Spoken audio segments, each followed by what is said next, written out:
एक बार की बात है। एक जंगल में चिंटू नाम का एक बंदर रहता था। उसका कोई भी दोस्त नहीं था। जंगल के ज्यादातर जानवर चिंटू को बहुत परेशान करते थे।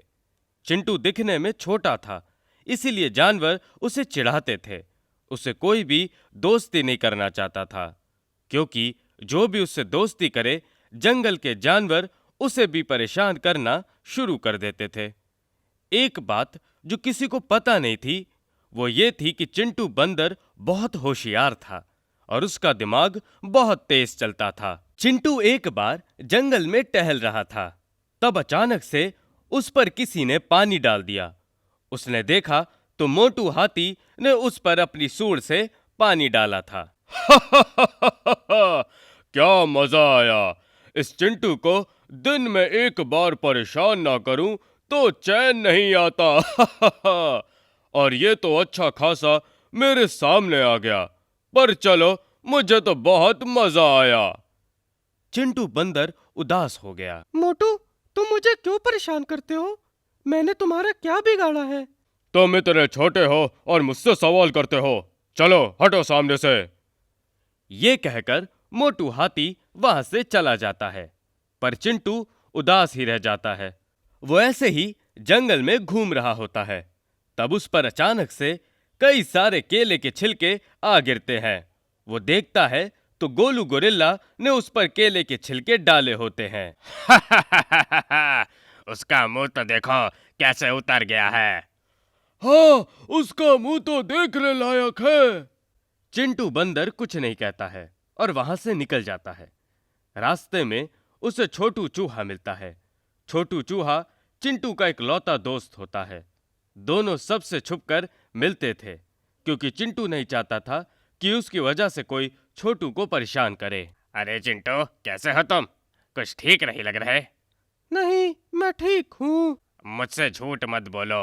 लगता है फिर से किसी ने तुम्हें परेशान किया है।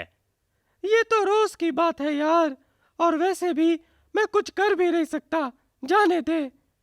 पर चिंटू की हालत देखकर छोटू चूहा दुखी हो जाता है, पर उसे पता होता है कि वो भी कुछ नहीं कर सकता। चिंटू बंदर रात में एक पेड़ पर बैठे बैठे सोच रहा होता है। मेरा कोई दोस्त तो है नहीं। छोटू भी कभी कभार ही मिलता है। मेरे ऐसे अकेले टाइम में मैं क्या करूं? तभी उसे सामने तूफान की वजह से टूटे हुए पेड़ को देखकर आइडिया आता है। अगले कुछ दिन चिंटू बंदर दिन रात मेहनत करता है। वो छोटू चूहे से भी नहीं मिलता। जंगल में किसी को पता नहीं लगता कि चिंटू बंदर क्या कर रहा है। कुछ दिनों बाद चिंटू बंदर छोटे चूहे से मिलता है। अरे चिंटू, तुम इतने दिन कहाँ थे? मुझसे मिलने भी नहीं आए। वही बताने के लिए मैं आज यहाँ आया हूँ। मैं तुम्हें कुछ दिखाना चाहता हूँ। चलो मेरे साथ। ये कहकर छोटे चूहे को लेकर चिंटू बंदर घने जंगल में चला जाता है। मुझे कहाँ ले जा रहे हो? रुको जरा, सब्र करो। घने जंगल में पहुंचते ही यहाँ रुको और अपनी आंखें बंद करो। छोटा चूहा अपनी आंखें बंद करके खड़ा रहता है। चिंटू आगे जाकर पेड़ की पत्तियों से ढकी हुई चीज सामने लाता है। अब अपनी आंखें खोलो। छोटू चूहा अपनी आंखें खोलता है और देखता है सामने एक लकड़ी की कार है। चिंटू, ये क्या है? कार? हाँ, लकड़ी की कार। ये मैंने खुद बनाई है। क्या तुम इससे सवारी करना चाहोगे? क्या बात कर रहे हो? तुमने बनाई है? बहुत अच्छी दिख रही है। और हाँ, मुझे सवारी भी करनी है। दोनों कार में बैठकर सवारी करना शुरू कर देते हैं। जंगल के सभी प्राणी उनको देखते हैं। अरे ये क्या? कार किसने बनाई? ये कार मैंने बनाई है। क्या? सच में? क्या तुम मुझे एक सवारी करने दोगे? नहीं, बिल्कुल नहीं। ये सिर्फ मेरे दोस्तों के लिए है। ये कहकर वहां से चला जाता है। गोलू गुरिल्ला गुस्सा हो जाता है और उनका पीछा करना शुरू कर देता है। तभी सामने नदी आ जाती है और उनको जाने के लिए कोई भी जगह नहीं रहती। छोटू चूहा अब डर जाता है। चिंटू, अब क्या होगा? मुझ पर भरोसा रखो, डरो मत। और कार नदी में ले जाता है। जैसे ही कार नदी में जाती है, तब कार से रोशनी निकलती है और वो कार एक छोटी बोट बन जाती है। ये देखकर जंगल के सभी प्राणी चौंक जाते हैं। चिंटू बंदर वो बोट नदी में आराम से चलाता है और नदी के उस पार चला जाता है, जिससे गोलू गोरिल्ला उन्हें पकड़ नहीं पाता। चिंटू, ये कैसे हुआ? ये एक मैजिकल कार है जो समय आने पर अपना साथ जरूर देती है। छोटू चूहा ये सुनकर बहुत खुश हो जाता है।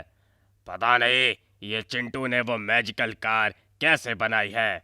मुझे एक बार तो उसमें बैठना ही है, चाहे मुझे वो कार चुरानी क्यों ना पड़े। पर ये कैसे हो सकता है? हम उसकी कार कैसे चुराएंगे? उसी रात को गोलू गोरिल्ला और भोलू भालू चिंटू बंदर की कार चुराने उसके घर जाते हैं, पर वो देखते हैं कि चिंटू की कार एक छोटा सा घर बन चुकी है और उसी में चिंटू बंदर और छोटू चूहा रह रहे थे। ये देखकर वो दोनों और भी चौंक जाते हैं। अब क्या होगा? अब हम वो कार कैसे चुराएंगे? हमें बस सही समय का इंतजार करना होगा।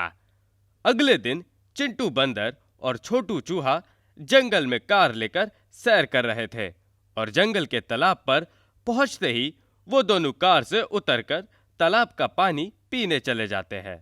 तभी वहां गोलू गोरिल्ला आ जाता है और कार में बैठ जाता है। वो कार शुरू करने की कोशिश करता है, पर कार शुरू ही नहीं होती है। अरे ये क्या, ये कार शुरू क्यों नहीं हो रही? चिंटू बंदर और छोटू चूहा वहां आ जाते हैं और गोलू गोरिल्ला को देखकर हंसने लगते हैं। ये मैजिकल कार सिर्फ मेरी बात सुनती है। ये किसी और को मेरी इजाजत के अलावा कार की सैर नहीं देती। चलो अब बाहर निकलो। गोलू गोरिल्ला शर्मिंदा होकर बाहर निकलता है और चला जाता है।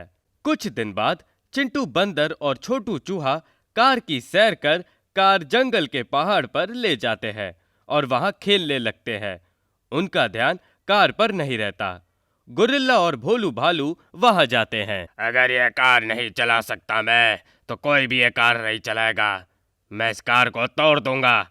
और वो दोनों गुस्से में कार को पीछे से धक्का देने लगते हैं।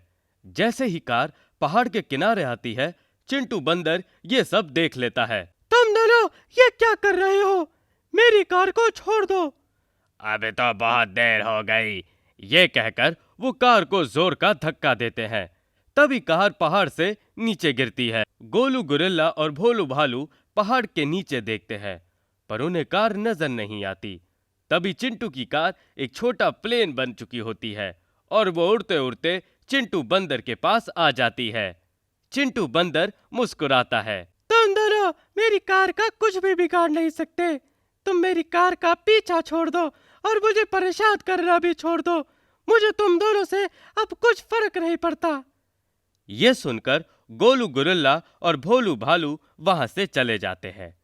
अब जंगल के सभी प्राणी चिंटू बंदर से दोस्ती करना चाहते थे, पर चिंटू बंदर किसी से भी बात नहीं करता था।